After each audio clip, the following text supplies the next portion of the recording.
What's up, good people? My name is AJ and you are watching Straight Talks. The topic for today's video is a cool trend I've seen on YouTube, and I think I have a bit of perspective here because I'm a little bit on both sides of the spectrum, because we're going to be talking about 7 habits that rich people do that differentiates them from people who don't have money.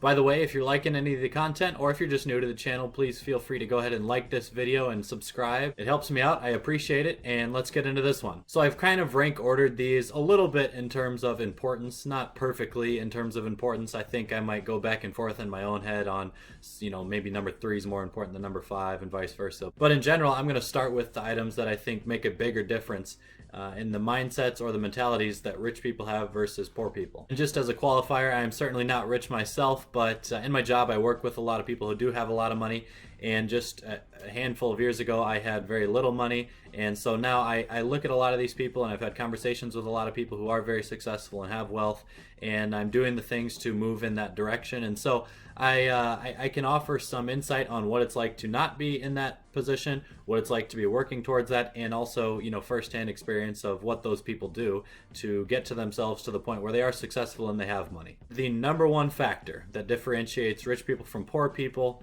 in my opinion, is that rich people love the grind. Almost every aspect of becoming successful and earning money requires effort and hard work. And if you have a plan to build up X amount of dollars as a net worth, for example, there are a lot of other ways to define success, but you really are focused on that goal. You really hate the work that you have to do to put in to get yourself closer to that goal. It's just not going to work out for you. You cannot only be interested in that goal. And this is something that so many people who I've seen a lot of people want to have more money, want to be more successful, but really what they're interested in is just that, getting to that point, and not the grind between now and then. And it's not easy to make a lot of money. It can take 10, 20, 30, 40, 50 years. So, you think about spending 30 years doing something you hate to reach a goal that after 7 years you're still 23 years away. It's just going to seem way too far off. You cannot only get this done by wanting it. You hear the phrase, you have to want it. Well, just wanting it is not enough in this case. To really be successful and to do the types of things to earn other streams of income or to maximize your current stream of income, you can't just enjoy that end. You have to enjoy the means to that end, which is hard work. You gotta love the grind. Look, it's not always easy. I've spent a ton of long nights putting in a lot of hours doing things in the immediate time I did not want to do, but I knew that there were things that would develop myself and help me get closer to the point that I want to be at where I'm earning more money. And even when I wasn't enjoying it, once you force yourself to do that enough, you really understand what I'm talking about here. I just really believe that this is a bit of a hidden secret about people who are successful and wealthy, and it's that they love putting in the work, they love the grind. The best person on YouTube to listen to talk about this is Gary Vaynerchuk, or Gary V, because he says that he just loves being the underdog and getting beat up for a lot of years, knowing that he's putting in the work to get to where he wants to be. You have to love that grind or it's just not going to work out for you. Number 2 is that you enjoy saving your money or investing your money more than you enjoy spending it. And that is an important shift that has to happen in your own brain. Look, you can tell yourself to save 10% of your money or fit 20% of your money into your 401k, but if you don't get enjoyment out of that, your whole life is going to be miserable, because you're going to be wishing you weren't putting that money into the 401k, but rather, spending it on, maybe instead of your $300 Toyota lease, you were paying $800 on a BMW lease, or whatever your situation is. You're just going to be wishing that you were doing that other thing rather than actually taking pleasure in saving your money and investing it for your future. The reason I say it's a mentality switch is because I don't think it comes naturally to human beings. Some people who are very frugal, you might call them like penny pinchers, maybe it does come naturally to them, and I sort of fall into that category, but I enjoy spending money too. So I don't have the perfect advice on how to shift that mentality in your own brain and get to the point where you literally enjoy saving and investing your money and watching that grow more than you enjoy the things that spending that money could have gotten you. I don't know exactly how to explain how you can make that shift in your own mind, but I think it's really important, and I've talked to a ton of people who just enjoy putting their money away, and that's when your money can really start to grow. Enjoying it is a huge factor in getting yourself to the point where you are doing enough saving and investing.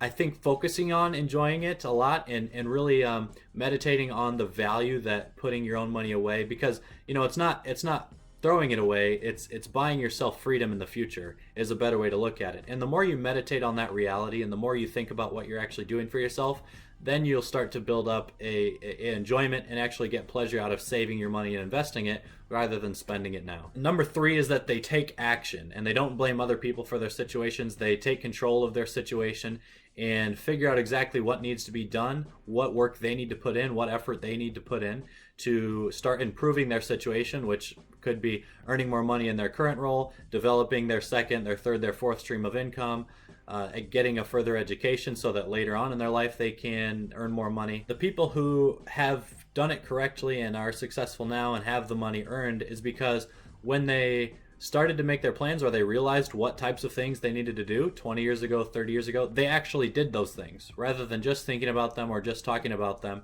they took the action they needed to. So 10 p.m., when the kids are in bed and they're really tired, they start putting in the work then. They love the grind, that kind of feeds into this point, but they took action. So actually taking control of your own situation.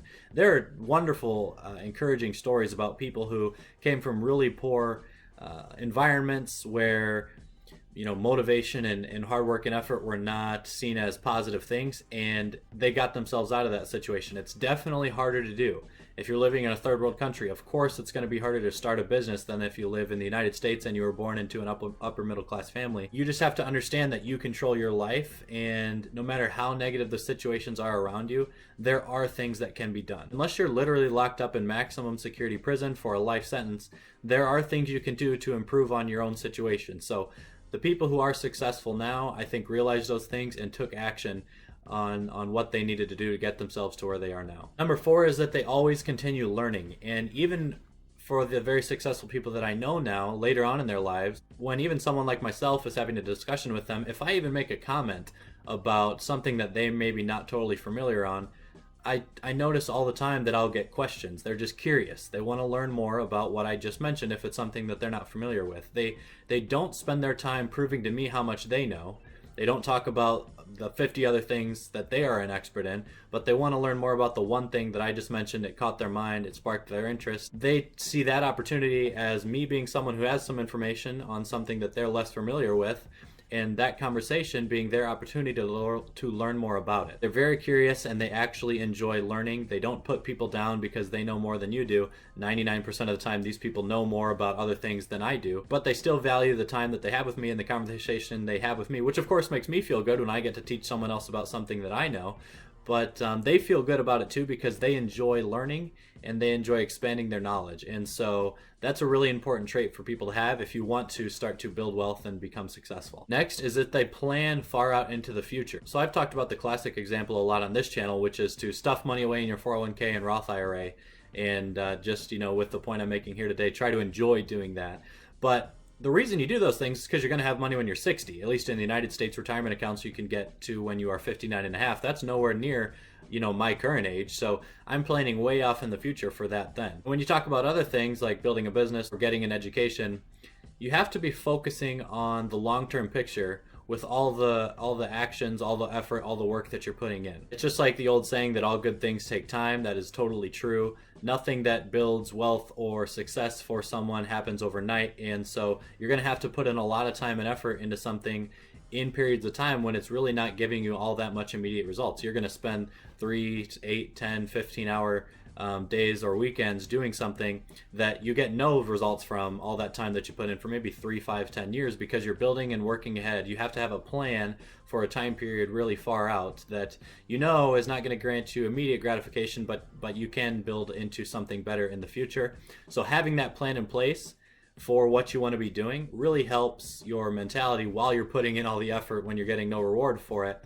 because you'll know what that future reward that you're working for is going to be. Number 6 is that they're very unbiased, or at least they're aware of their personal biases if they have them. I just notice this a lot with successful people, and they, especially politically, can look at a situation and navigate the pros and cons and weigh the strengths and weaknesses of any person's statement or any policy or any business decision without being heavily swayed by specifically their political affiliations, but also things like their personal interests or their favorite people that they enjoy working with. When you're unbiased, it allows you to make very efficient and effective decisions without letting those unnecessary outside factors influence your thinking. And I think that's why I noticed this trend with a lot of rich or successful people.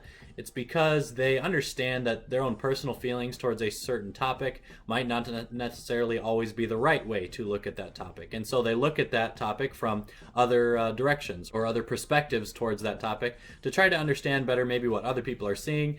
That way, once they have a total understanding of the different ways a certain decision can be viewed from, then they can really pinpoint what decision might be optimal and work out for the best in terms of, growing or developing, directly related to earning more money or building wealth for the future. And finally, this one's pretty unrelated to earning money specifically, so I just think it fits in on the list because, similarly to the last point, it's one that I've noticed over and over, and I don't know why I think this applies to becoming rich and becoming successful in the future, but I see this factor in so many of those people that I feel like it just has to have some sort of an influence on your ability to get to that point. And that is that they don't follow trends. They're not interested in the new cool things or the new cool ways of thought or the trendy topics or ways to address situations, I guess I would say.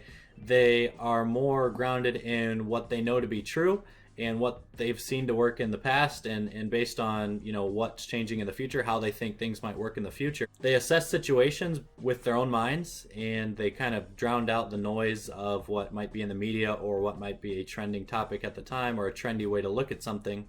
And they make decisions based on facts and reality rather than what might be cool in the moment. So again, I don't really know how this can directly apply to earning more money or building wealth, but I just see a lot of these people who are successful, they're not followers. They do things their own way.